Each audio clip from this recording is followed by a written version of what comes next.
Weche mamoko nyakoromogi market gi mago en ni e kaunti ma Homa Bay to en fuongruok maduong' mokalo ne miyo moro machiliel ma jahigni 48 mawuok e gweng' ma iluongo ni Lang'o Orawo moyudore Kanjira location e kar chung' od bura ma Karachuonyo makan e kaunti Homa Bay bang' kane oyudo ot manyien mabende ne ogerne gi jagoro mongirore bad migawo mar weche mag arita Dr. Raymond Omolo e bwo chenro ma otisi ni Widows Empowerment Program.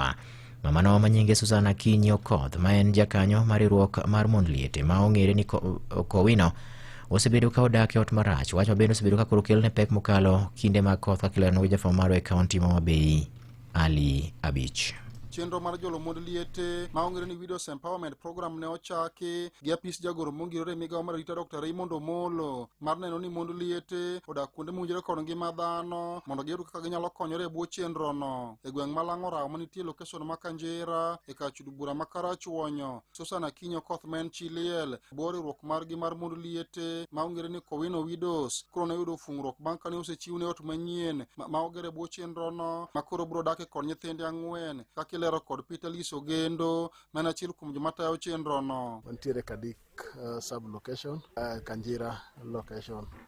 Ne wachopo kaendi mar chiwo ot ma PS Raymond Omolo nogero ne Mama Susan. Mama Susan osebedo ka onge ot, osebedo ka en got marach ma ne ok owinjore ng'ato bede iye.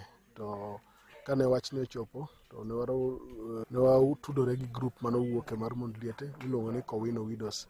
Kowino Widows be ne omiwa yot kabisa mokonyowa e timruok nado, okonyowa e chenro manyicha timre kani. PS orwaka wachopo ka mwagero ot motieki ma ot chung' wayawo mana ot mondo wawene Mama Susan.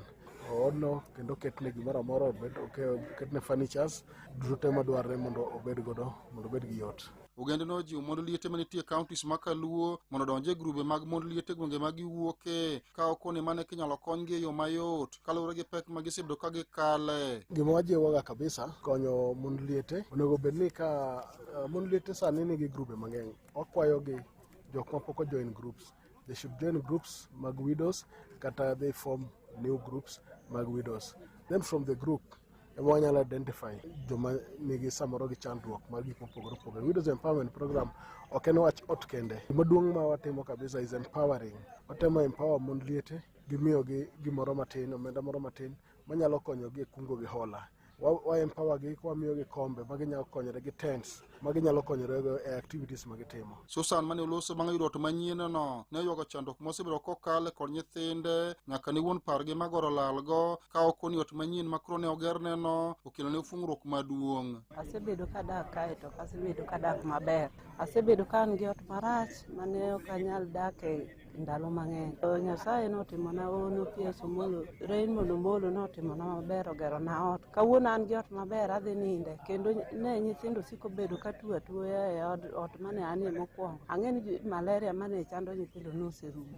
Awacho ne Mond Liete wetena duto te ni ber mwayudo gik mwanyalo pono, olemo mwanyalo pono ng'eny kuom Mond Liete. Kamago kuom jokanyo e riwruok mar Mond Liete mar Kowino Widows bende ne okoni thoth Mond Liete kale ngima matek e kuonde mag jote kendo dwaro nitie mondo mi ojolgi. An iluonga ni Felicia Okumu. Wadwoko erokamano ni Nyasaye, wadwoko erokamano ni Dr. Raymond Omolo. Mama ni nyocha ni matek, ochungu Mond Liete. Mond Liete kale matek kata ohala kata puonjo nyithindo kata e udi. Onge ber ma chiliel neno. Ne Radio Ramogi kowuok e kaunti ma Homa Bay, an Ali Abich. Gilipot mar Ali Abich nyakoro mokuge kaunti ma Homa Bay mochope giko mar mi weche manyien kane gin mago ma otuch e kor gwenge. Watudre ka ng'oromo sa 7 thuolo boduka mar mi